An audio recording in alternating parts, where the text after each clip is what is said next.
Previously on Overcoming Rejection. So he added to me on Facebook. I want every girl, every woman, every person watching this to know that you are so valuable to God, and He's got such great things for your life. This guy just seemed to be all about one thing. Boys are always said to be, only thinking of one thing or all about one thing.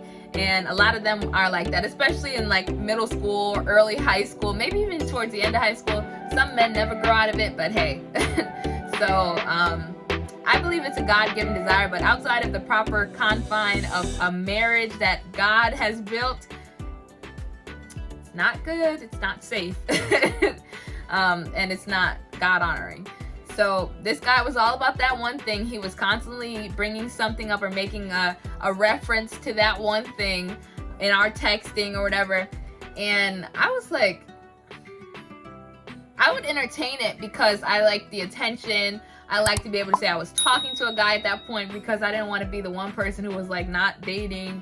Well, I wasn't dating, but long story short, a couple weeks later, I find out that this man is now talking to my friend at the time, and she actually was one to initiate that.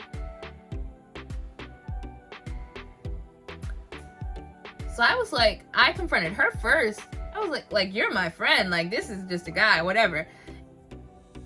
But really, it's both of their fault, or if you even want to call it a fault. Honestly, I think it saved me from who knows what. Basically, what she said was, I am going to talk to him whether you like it or not.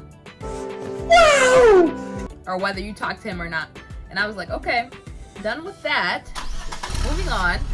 Confront him. Done with you. Let's move on.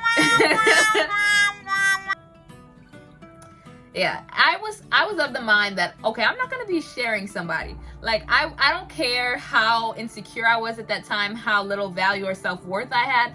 I was not about to be sharing someone I was interested in with another person. That was just not happening. So after that, I had a few situations with like kind of stalker situation. Comment down below if you want to hear about that, because that'll be a whole separate video. I don't know. I don't even know. You guys would have to comment for me to post that one. But I had somebody show up to my house on more than one occasion. I've had people follow me. One person went from hating me to being interested in me. Just a lot. There's a lot there that you guys can avoid. I'm sure you guys can get some lessons from that. But you have to comment below if you want me to post about the stalker video.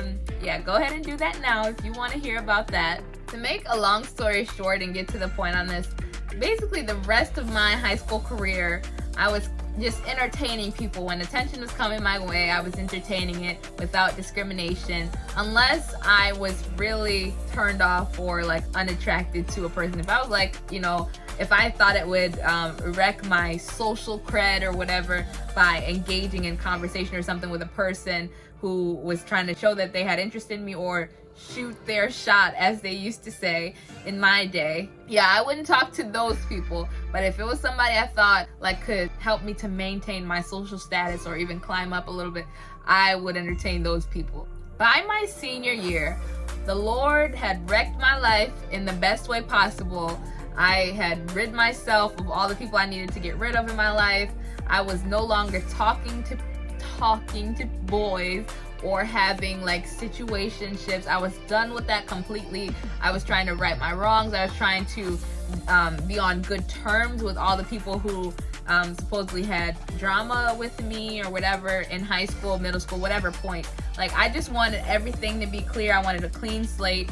And the Lord was really working that out for me because I was still being nice. At times people thought that meant I was interested in them.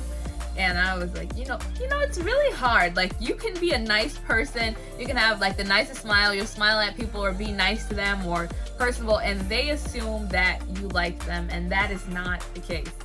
Like, even to this day, like if I'm just being my normal self, smiling, being nice to a person, they'll think that I like them. And it's like, first of all, the Lord, He's clearly doing some things already. What you guys need to know right now is that I'm reserved.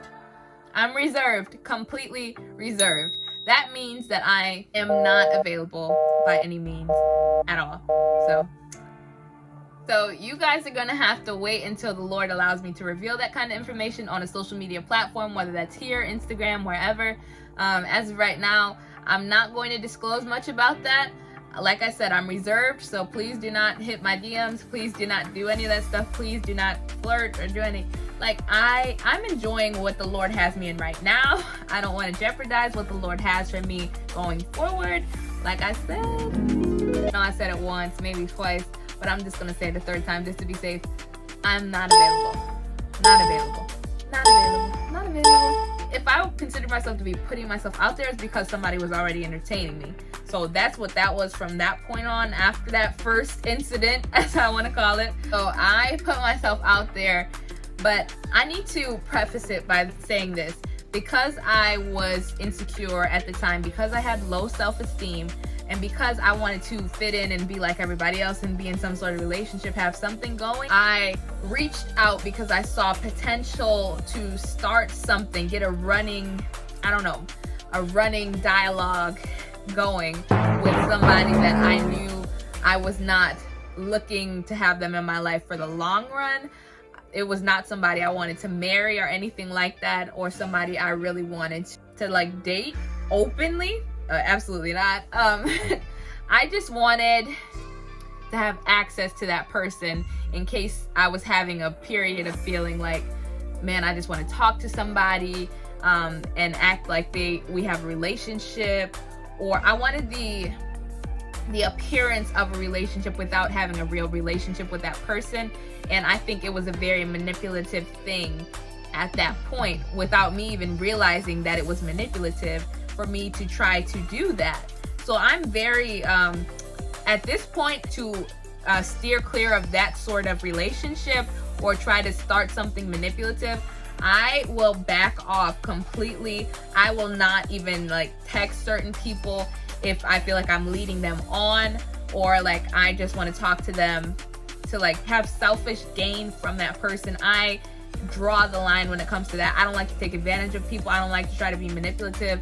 I don't like to open those kinds of doors with people. So like I said, if I don't believe you're the one, I'm not opening that door. That door is staying closed, locked, double locked, triple locked, you know, all of that. You're not getting in this door. The Lord has not opened that door to you, so I'm not going to open it either, like I said. So I'm a very big boundary person. If we text or whatever, have a running dialogue, we are friends right now, unless you're the one. And, you know, I'm not even going to go into that really, because that's a more private matter right now.